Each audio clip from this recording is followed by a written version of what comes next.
দুজনের হাতে আছে 1,00,000 টাকা। 5 বছর পরে একজন হাসছিল, আরেকজন ভাবছিল আমি যদি আরেকটা সিদ্ধান্ত নিতাম। মজার ব্যাপার কি জানেন?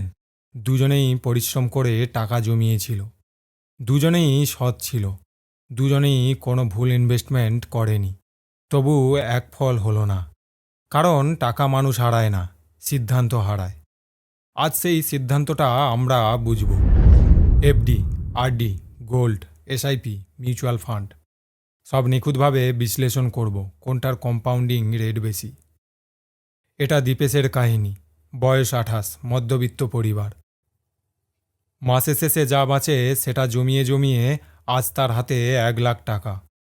এই টাকা 5 বছরে লাগবে না, কারণ 5 বছর পরে একটা স্বপ্নের গাড়ি কিনবে সে। এটাই সমস্যা। এই 1,00,000 টাকা কোথায় রাখবে? অফিসে একজন বলল এফডি করে দে, বন্ধু বলল এসআইপি ছাড়া কিছুই করিস না, বাড়িতে বাবা বললেন সোনা কিনে রাখ, ইউটিউব খুলতে একজন বলছে এটাই বেস্ট ইনভেস্টমেন্ট, আর একজন বলছে ওটা একদম ভুল। দীপেশ বুঝল সমস্যাটা টাকা নয়, সমস্যাটা পরামর্শের। দীপেশ একটা নিয়ম বানালো, কাউকে বিশ্বাস করবে না। প্রথমে বুঝবে, তারপর সিদ্ধান্ত নেবে। কারণ অন্যের লাভ দেখে ইনভেস্ট করলে ক্ষতিটা নিজেরই হয়। তাই প্রথমে চলুন দেখি সবথেকে জনপ্রিয় অপশান ফিক্সড ডিপোজিট। এফডির জনপ্রিয়তার কারণ খুব সহজ। এটা উত্তেজনাপূর্ণ নয়, কিন্তু শান্ত। আপনি টাকা রাখলেন, ব্যাংক আগে থেকেই বলে দিল কত সুদ পাবেন। আগামীকাল বাজার পড়ল, আপনার ঘুম নষ্ট হবে না। গোল্ড কমলো, চিন্তা নেই। শেয়ার মার্কেট লাল, তবুও চিন্তা নেই। এই নিশ্চিত অনুভূতির জন্যই আজ কোটি কোটি মানুষ এফডি আর এফডিআর করেন। ধরুন দীপেশ 1,00,000 5 বছরের জন্য এফডি করল। ধরি গড়ে 5 বছরে 7% সুদ পেল। 5 বছর পরে ওই টাকা হবে আনুমানিক 1,40,000-এর কাছাকাছি। প্রথম দেখায় খুব ভালো। দীপেশ তাই ভাবল কাজ শেষ। কিন্তু ঠিক তখনই একটা ছোট প্রশ্ন সব হিসাব বদলে দিল। আজ 1,00,000-এ যদি আপনার মোটর বাইক কেনা যায়, 5 বছর পরে ওই বাইকের দাম যদি হয়ে যায় 1,35,000, তাহলে আপনার এফডি হয়েছে 1,40,000-এর। শুনতে লাভ, কিন্তু বাস্তবে আপনি 5 বছরে বাইক কেনার ক্ষমতা বাড়িয়েছেন মাত্র কয়েক হাজার টাকার মতো। এটাই ইনফ্লেশন। এটা আপনার টাকা চুরি করে, একদিনে না, প্রতিদিন অল্প অল্প করে। আর সবথেকে ভয়ের বিষয়, বেশিরভাগ মানুষ এই চোরকে দেখতে পায় না। তাহলে এফডি কি খারাপ? না, একদমই না। এখানেই বেশিরভাগ ইউটিউব ভিডিও ভুল করে। ওরা ইনভেস্টমেন্টকে ভালো অথবা খারাপ এই দুটি ভাগে ভাগ করে। বাস্তবে সঠিক প্রশ্নটা অন্য। আপনি এই টাকা কেন রাখলেন? যদি আপনার লক্ষ্য হয় নিরাপত্তা, আগে থেকেই রিটার্ন জানা, এই টাকার রিস্ক না নেওয়া, তাহলে এফডি এখনও অসাধারণ। কিন্তু আপনার লক্ষ্য হয় 5 বছরে যতটা সম্ভব সম্পদ বাড়ানো, তাহলে গল্পটা এখানেই শুরু হয়েছে। দীপেশ ঠিক এটাই বুঝল। এফডি খারাপ না, কিন্তু এটা কি সত্যি ওর জন্য সেরা? পরের দিন ও ব্যাংকে গেল না, গেল আর একটা জায়গায় যেখানে মানুষ প্রতি মাসে টাকা জমায়।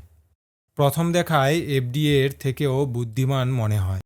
কাউন্টারে ভদ্রলোক বললেন, একেবারে 1,00,000 রাখতে না চাইলে প্রতি মাসে একটু একটু করে জমান, আরডি বা ডিপিএস করে দিন। রাহুল ভাবল এটাই তো আরও ভালো। কিন্তু ও তখনও একটা বড় পার্থক্য বুঝতে পারেনি।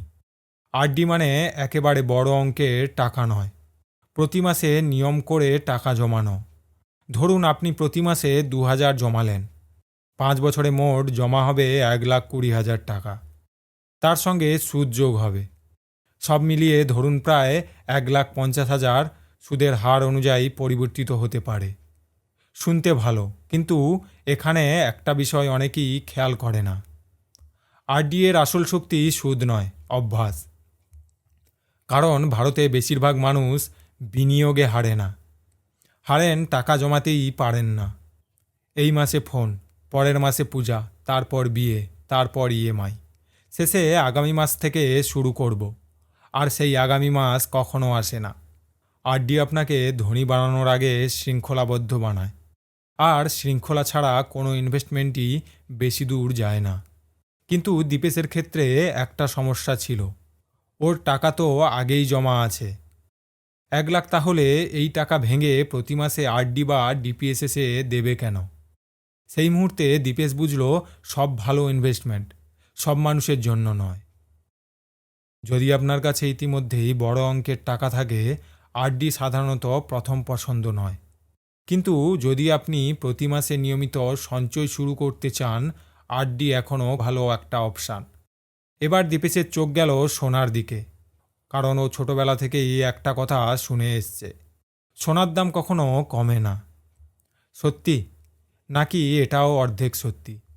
পরিবারে সোনা শুধু গয়না নয়, আবেগ, নিরাপত্তা, বিশ্বাস। কেউ মেয়ের বিয়ের জন্য কেনে, কেউ ভবিষ্যতের জন্য, কেউ আবার ভাবে ব্যাংকের থেকে সোনাই ভালো। কিন্তু এখানেই একটা ভুল হয়, আমরা গয়নাকে ইনভেস্টমেন্ট ভাবি। দুটো এক জিনিস নয়। ধরুন দীপেশ আজ 1 লাখ টাকার সোনা কিনল।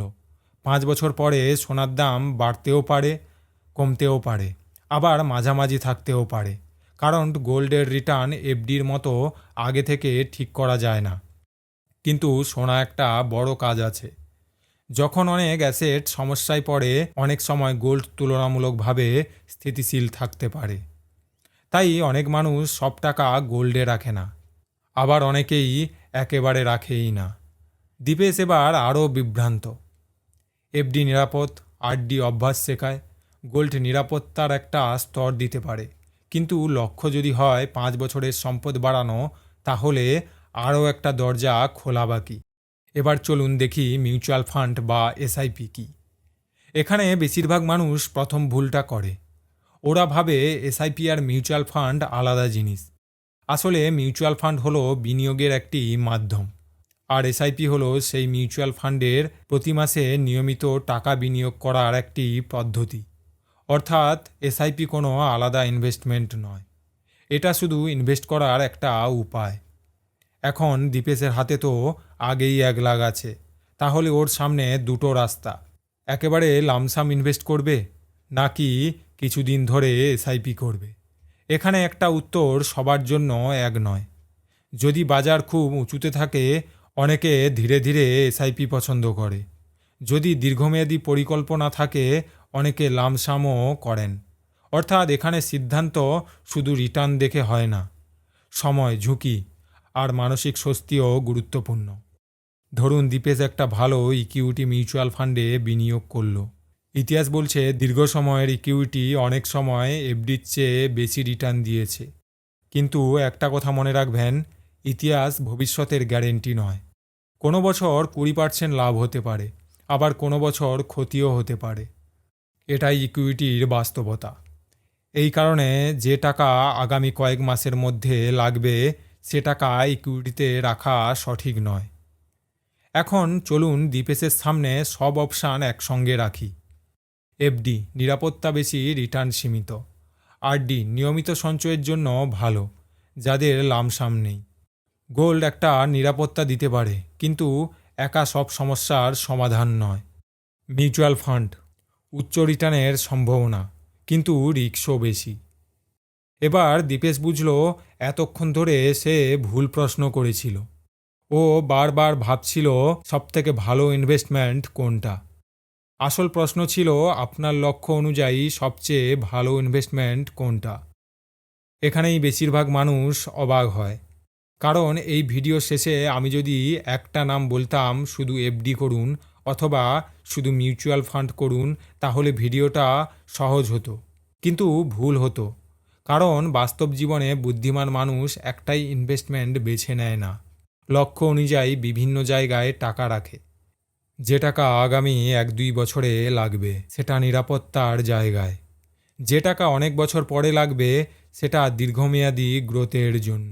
এই চিন্তাটাই ধনী আর সাধারণ বিনিয়োগকারীর মধ্যে সবথেকে বড় পার্থক্য। দীপেশ শেষ পর্যন্ত একটা ইনভেস্টমেন্ট খুঁজে পেল না, তার চেয়েও মূল্যবান একটা জিনিস পেল, একটা সিদ্ধান্ত নেওয়ার পদ্ধতি। কারণ টাকা বাড়ানোর আগে ভাবার পদ্ধতি বদলাতে হয়।